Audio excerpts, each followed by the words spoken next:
Hi all, welcome to our channel. It's new episode of my life Sunday morning.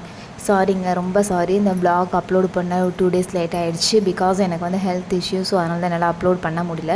First விரதமாக ஆரம்பிச்சிருச்சு. So அதோட நான் போன வாரம் video போட்டிருந்ததில் continue சொல்கிறேன்னு சொல்லியிருந்தேன் பார்ட் 2. அது வந்து இப்போ கண்டினியூ பண்ணலாம். நம்ம வந்துட்டு இப்போ குழந்தைக்காக விரதம் இருக்கீங்க அப்படின்னா, கந்த சஷ்டி விரதத்தில் அப்படின்னா சேர்ந்து இருக்கலாமா இருக்கக்கூடாதுன்னு சில பேருக்கு டவுட் இருக்கும். தாராளமாக சேர்ந்து இருக்கலாம், அது தப்பே இல்லை. ஏன்னா நம்ம குழந்தைக்காக தான் இருக்கோம். காப்பு கட்டியிருந்தால் மேபி வேண்டாம், காப்பு கட்டாமல் வரது இருக்கிறவங்களும் இருப்பாங்க. அப்படிங்கும்போது நீங்கள் சேர்ந்து இருக்கலாம், ஒன்றும் பிரச்சனை இல்லை. சேர்ந்து இருந்துட்டீங்க அப்படின்னா மார்னிங் வந்துச்சு வழக்கம் போல் குளிச்சுட்டு நீங்கள் உங்கள் விரதத்தை வந்து கண்டினியூ பண்ணுங்கள். அது ஒன்றும் தப்பே கிடையாது. அதே மாதிரி பீரியட்ஸ் ஆகிட்டீங்க அப்படின்னாலும் கவலைப்படாதீங்க. போன தடவை எனக்கும் பீரியட்ஸ் ஆகிடுச்சு. ஆனாலும் நான் வந்துட்டு விரதம் இருந்தேன். என்ன விளக்கு பொருத்தி சாமி கும்பிடல. பட்டு திருக்கல்யாணத்தப்போ நான் வந்து முடிஞ்சிருச்சு எனக்கு. அந்த மாதிரி இருந்துச்சு அப்படின்னா நீங்கள் வந்துட்டு அந்த மாதிரியும் விரதம் இருந்துக்கலாம். போட்டு கன்ஃபியூஸ் பண்ணிக்க வேண்டாம், சரிங்களா? ஸோ டேட் ஐட்டமாக என்னடா பண்ணுறதுன்னு சொல்லிட்டு ஒரே பண்ணிக்காதீங்க. அப்புறம் இன்னொன்று என்கிட்ட கேட்டது வந்துட்டு, இந்த மாதிரி யாராவது இறந்துட்டாங்க அப்படின்னா கண்டிப்பாக போகக்கூடாதுங்க. போன வருஷம் பார்த்திங்க அப்படின்னா என் ஃப்ரெண்டோட அக்கா வந்து முடியாமல் இருந்தாங்க, அவங்க இறந்துட்டாங்க.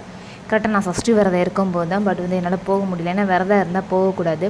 மேக்ஸிமம் பொதுவாகவே பெரியவங்க சொல்லுவாங்க, வீட்டில் கல்யாணம் ஃபிக்ஸ் பண்ணியிருந்தேன் இந்த மாதிரி இறந்துட்டாங்கனாலும் போகக்கூடாது.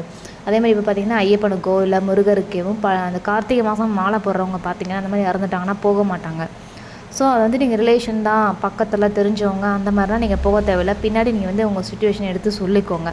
பிளட் ரிலேஷனாக இருந்தால் கண்டிப்பாக அதை வந்து ஒரு வருஷத்துக்கு போகணும். இப்போ வந்து நம்ம அப்பா இருப்பாங்க அப்படின்னா அவங்க கூட பிறந்தவங்க இறந்துட்டாங்கன்னா நம்ம வந்து கண்டிப்பாக விரதம் இருக்கக்கூடாது.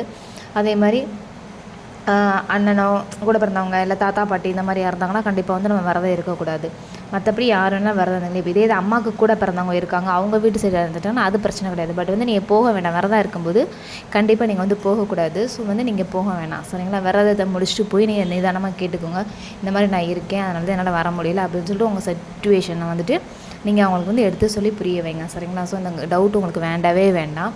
அதுக்கப்புறம் பார்த்தீங்க அப்படின்னா, காலையில் பூ போட்டு சாமி கும்பிட முடியல, மறந்துட்டேன் அப்படின்னா ஈவினிங் தாராளமாக போட்டு கும்பிட்டுக்கலாம், அது பிரச்சனையே கிடையாது. ரெண்டாவது, நீங்கள் வந்துட்டு காலையில் நான் பூ போட்டேன் சாயந்தரமும் பூ மாற்றணுமா சாமிக்கு அப்படின்றதெல்லாம் வேண்டாம். நீங்கள் காலையில் போட்டிங்கன்னா அது மறுநாள் காலையில் பூ அது திரும்ப எல்லாமே க்ளீன் பண்ணிவிட்டு லேசாக திரும்ப புதுசாக பூ போட்டு நம்ம வந்து சாமி கும்பிட்டு விரதத்தை கண்டினியூ பண்ணிக்கலாம், சரிங்க? இதெல்லாம் எனக்கு கமெண்ட்ஸில் கேட்டது. ஸோ அதனால் நான் சொல்லிட்டேன், குழந்தைக்கு எப்படி இருக்கணும்னு சொல்லிட்டேன். நான் பீரியட்ஸ் ஆனாலும் கவலை இல்லைன்னு சொல்கிறேன். ஸோ வந்துட்டு முடிஞ்ச அளவுக்கு இந்த மாதிரி நீங்கள் வந்து ஃபாலோ பண்ணிக்கோங்க, சரிங்களா? ஒன்றும் தப்பே கிடையாது.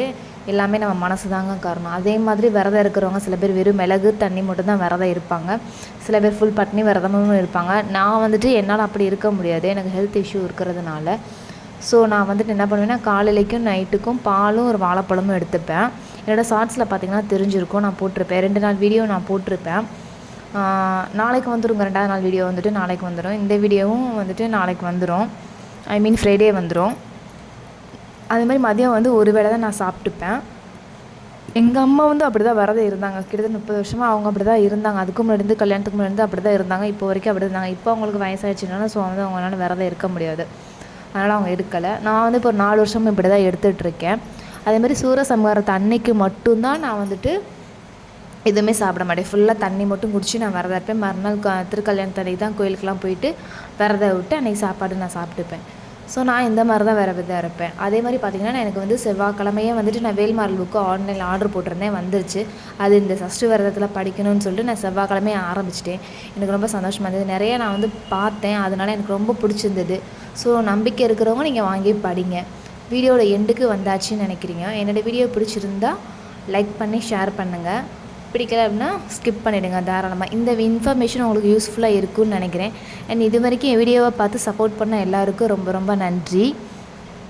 அதே மாதிரி பார்த்திங்கன்னா டெய்லி வந்துட்டு காலையிலைக்கும் நைட்டுக்கும் வந்துட்டு 108 தடவை ஸ்ரீராம ஜெயண்டா ஓம் சரவண பவ எழுதுவேன். காலையில் வேல்மாரல் படிப்பேன், ஈவினிங் வந்துட்டு கந்த சஷ்டி படிப்பேன்.